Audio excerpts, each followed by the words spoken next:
Yo tout le monde, c'est Aurel. Aujourd'hui on se retrouve pour la review de l'épisode 3 de The Promised Neverland. Si vous n'avez pas vu l'épisode, je vous invite à aller le voir, c'est dispo sur Wakanim comme d'habitude, vous avez le lien en description.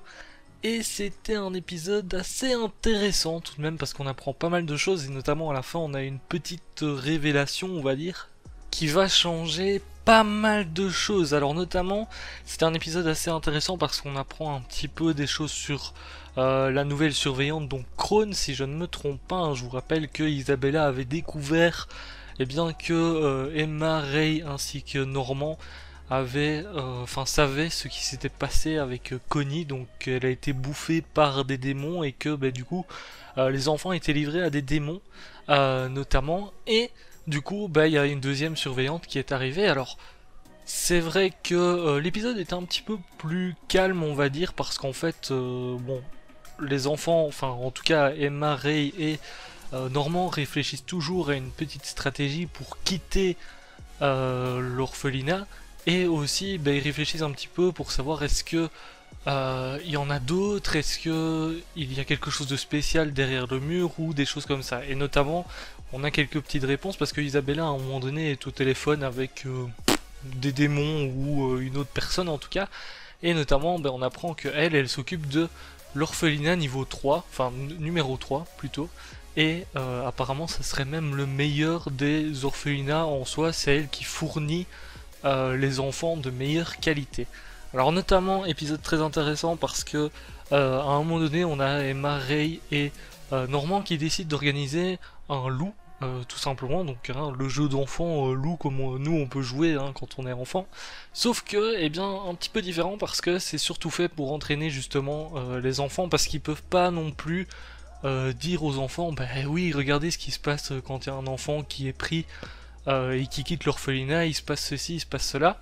Du coup, il décide de les entraîner sans forcément leur dire tout en jouant. C'est là que c'est assez intéressant parce qu'en soi, c'est pas si bête que ça. Ça maintient, on va dire, les enfants, ça ne les alarme pas de ce qui peut se passer, et en même temps, ça les entraîne.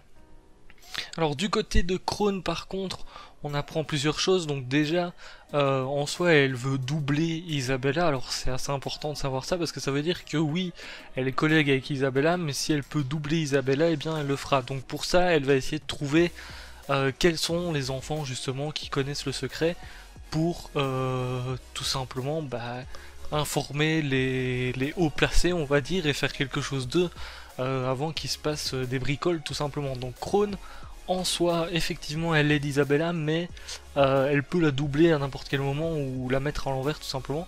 Du coup, c'est assez intéressant de savoir ça tout de même. On sait jamais, à un moment donné, on peut avoir Isabella qui apprend ça de la part de Krone, et d'un côté, on a Isabella qui pourrait prendre la décision de virer aussi Krone derrière. Alors, petite chose que je me suis posée durant l'épisode, c'est qui sont vraiment en fait Isabella et Krone, parce que c'est vrai que on sait pas trop, est-ce que ce sont des humains? Est-ce que ce sont des démons qui peuvent prendre l'apparence d'humains? Ou je sais pas, on sait pas trop c'est qui, donc j'espère qu'on en apprendra un petit peu plus sur elle, en tout cas avant la fin de la saison, parce que je rappelle que la saison dure 12 épisodes, donc c'est vrai qu'on n'aura pas tous les éléments, il faudra attendre un petit peu s'il y a une saison 2 ou quelque chose comme ça, mais ça peut être assez intéressant d'en apprendre un petit peu plus, notamment sur elle.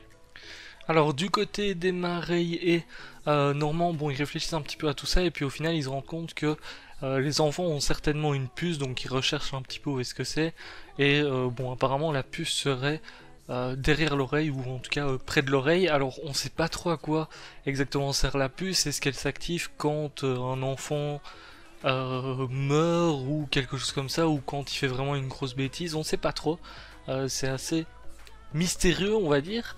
Et du coup on a un loup qui est organisé tout simplement, et c'est Krone qui doit chercher les enfants justement. Donc on voit un petit peu les compétences de Krone notamment. Elle dit en 20 minutes je vous trouve tous.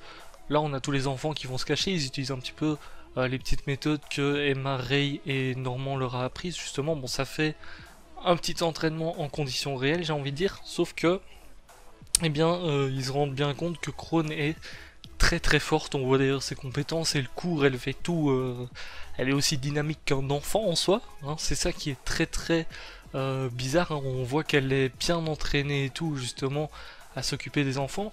Au final, elle arrive à avoir tout le monde sauf Rey et Normand justement, donc elle commence un petit peu à se poser des questions parce qu'elle cherche qui exactement connaît le secret, hein, parce qu'elle sait pas, elle sait juste que c'est des élèves qui sont doués, mais elle ne sait pas qui exactement. C'est ça le souci, parce qu'elle peut très bien dire, ben, c'est 2 élèves parmi les 4 par exemple, parmi 3 ou 4 élèves, sauf que ben, elle n'a pas exactement les noms, on va dire, des élèves, donc c'est pour ça qu'elle recherche de son côté.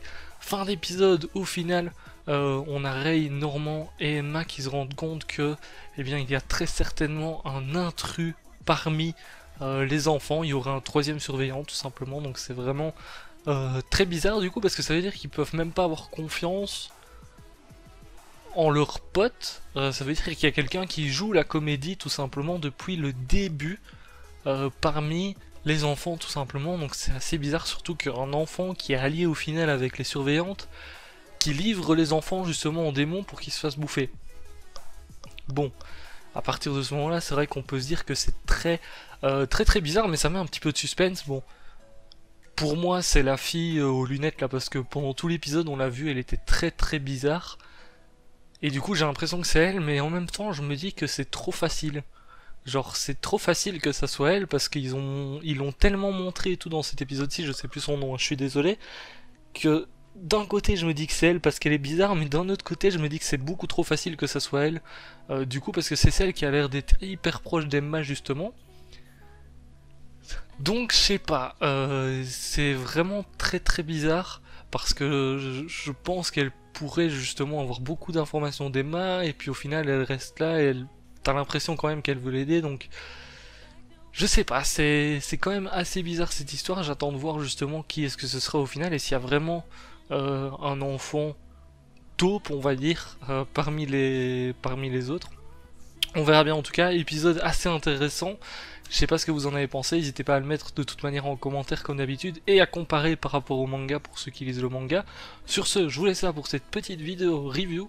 Je vous dis à très bientôt. Ciao, ciao.